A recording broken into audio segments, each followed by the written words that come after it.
Welcome to our channel. Today we how to uninstall Trello desktop notifications on Windows, beginner guide step by step clearly. To uninstall Trello desktop notifications on Windows, start by locating your Windows taskbar. Look for the Trello icon, which usually appears in the system tray at the bottom right corner of the screen. Right-click on the Trello icon to open the context menu. From the menu, select Settings to access the Trello application preferences. In the Settings menu, find the Notifications section. Here you will see options related to desktop notifications. To disable desktop notifications, toggle the switch to the off position. After making your change, close the Settings menu.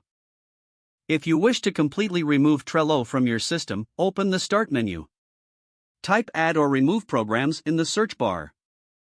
Click on the Add or Remove Programs option from the search results. In the list of installed applications, scroll down to find Trello. Click on Trello to highlight it, and then select the Uninstall button. A confirmation dialog will appear. Click Uninstall again to proceed.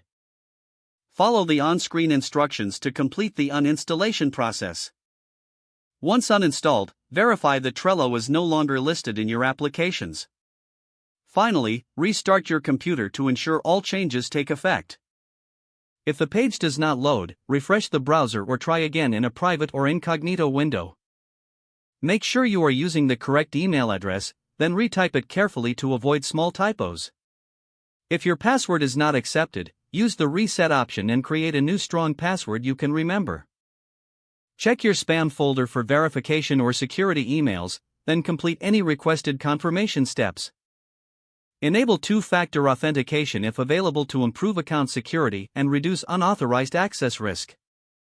After signing in, review your profile details so your contact information and settings are accurate and current.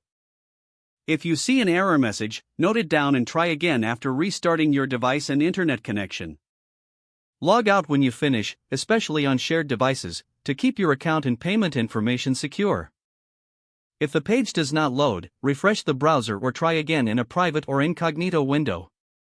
Make sure you are using the correct email address, then retype it carefully to avoid small typos. If your password is not accepted, use the reset option and create a new strong password you can remember. Don't forget to like this video and subscribe to our channel for more step-by-step tech guides.